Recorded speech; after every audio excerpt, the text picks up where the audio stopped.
And here we go on the Hey Mary Kay edition of the Orange and Brown Talk podcast on a Wednesday this week, as we're kind of pushed back a week after that Monday night game. And now, of course, a short week heading to Green Bay. And Mary Kay, our questions from our Football Insider subscribers, there were a few themes and some folks want to talk about the playoffs. A lot of people tend to believe the season is over. I think we spent some time on our post-game pod explaining that it was not. So we'll start here from the 727 area code.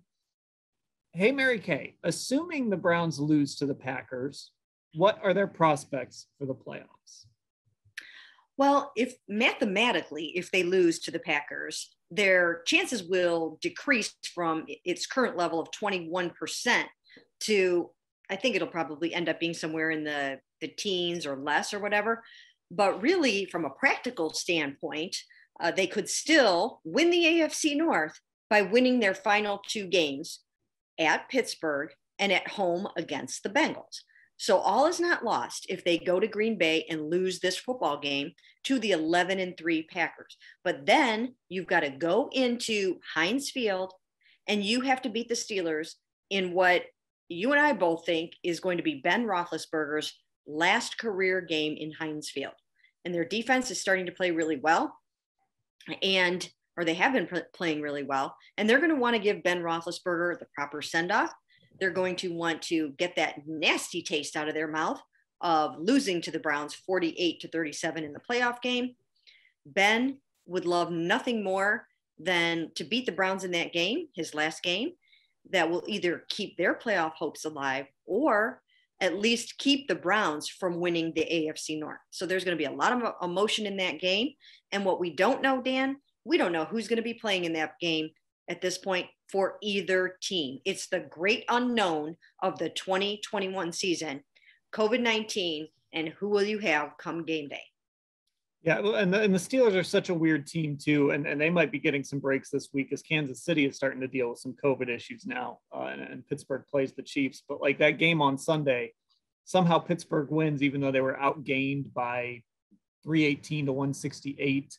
They gave up over 200 rushing yards, and yet they figured out how to win that game, which tells me if they want to go win a game for Big Ben, they can certainly do it. They have that capability. They make you play ugly, and then they figure out a way to pull the game out in the end somehow. I mean, what's interesting, and we touched on this in the pod on Monday night, the team that kind of pulls the upset could be in the driver's seat in this division, right? You got the Browns at the Packers. If they pull an upset there, I mentioned the Steelers play the Chiefs. The Ravens still have to play the Rams, and the Bengals, I believe, still have the Chiefs on their schedule as well. So whichever team can maybe kind of pull that big upset, the Bengals do have the Chiefs at home in week 17. That might be the team that ends up in the driver's seat. Yes, you're right about that. That is so absolutely true. And in these last games, there are always some surprises, right? I mean, the Steelers beating the Titans, that was a tremendous surprise. So usually you have some games like that. That's what makes it so hard to predict. And as you mentioned, now the Chiefs are starting to get hit. And what if it snowballs in the way that it did for the Cleveland Browns? That could happen for any of these football teams. By the time we get to Green Bay, I mean, they could have an outbreak. I saw that one of their receivers went on the list today. So, we just don't know. The Browns kind of had their outbreak early in terms of the massive outbreak of 24 players and 3 coaches. But other teams are just starting to roll into them. I saw today that Cole Beasley tested positive for the Bills, and he is unvaccinated and therefore has to stay. He's out for 10 days.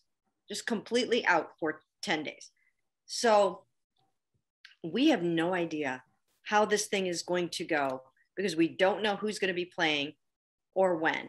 And like Miles said yesterday, it's still up for grabs. Think about this, Dan. If there starts to be a tie at 9 victories in the AFC North, the Steelers could win it at 9-7-1, right? Yeah. They could win the darn thing. And if they win two of their last 3, they could win the AFC North.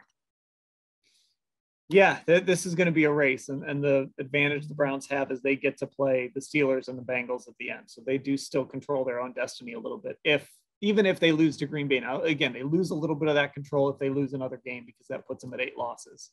And they're going to need to make sure that it is 9-8 that wins this division. But, that's the path. I think we can probably throw out wild card options at this point. There's a lot of obstacles in the way when it comes to the wild card, but winning the North is probably their path. And we talked about this before we hit record. You win the North, it doesn't matter what your record is. You get to host a playoff game. Yes, absolutely. I mean, as bad as everything has been for this football team over the last how many ever weeks. I mean, think about this.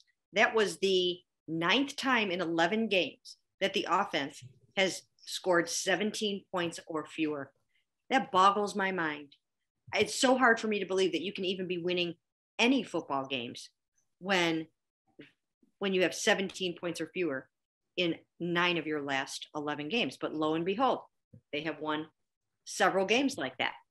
I don't think you can sustain doing that.